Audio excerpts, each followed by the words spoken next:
சரி okay. First kilo வந்துச்சுன்னா 5,200 சரிங்களா. ரெண்டாவது உள்ளது கிலோ வந்துச்சுன்னா 5,400. மூணாவது வந்துச்சுன்னா 5,600. நாலாவது உள்ளது வந்துச்சுன்னா 5,700. Final rate 5,700. 5,200லேருந்து 5,700 வரைக்கும் ரேட் வந்து ஃபிக்ஸ் பண்ணி வச்சிருக்கேன். கடைசி எது உள்ளாமல் இருக்கோ அதான் குட்டியோட ரேட்டு.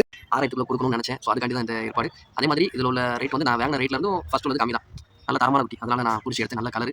மேக்ஸிமம் வீடியோ கார்டு தான் எடுத்திருக்கேன். அந்த நேரத்தை 3-4 பேர் கேட்டாங்க, நாளைக்கு வீடியோ பார்த்துட்டு கால் பண்ணுங்க அப்படின்னு சொல்லியாச்சு. சரி ஓகே, குட்டியை நம்ம உள்ள விட்டுலாம். யாருக்கே ரொம்ப கம்பெனி ஜம்ப் பண்ணி ஓடிட்டு இருக்கோம். சரி என்ன செய்து பார்ப்போம்.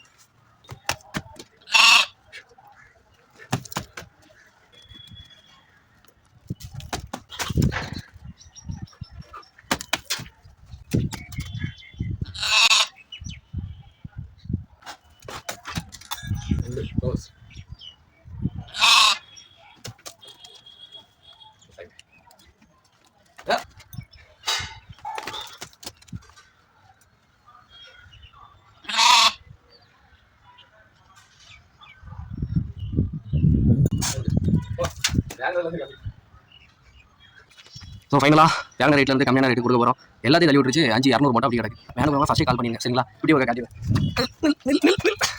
சேட்டை மட்டும் வந்துச்சு. நல்லா சைஸு ரொம்ப இப்போமே உங்களுக்கு தெரியும். அப்ள கலர் நல்லா ரேர் கலர். வீடியோவில் கொஞ்சம் டார்க்காக இருக்கும். பிளாக் கலர் ரொம்ப டார்க் பிளாக் கலர்லாம் கிடையாது. Dark brown. வீடியோவில் வந்து டார்க் பிளாக் மாதிரி தெரியுது. வேறு எதுவும் விற்பனைக்கு இல்லை. ஸோ இந்த லாட்டை ஏற்றிட்டு அடுத்த லாட்டு பார்ப்போம். பாய்.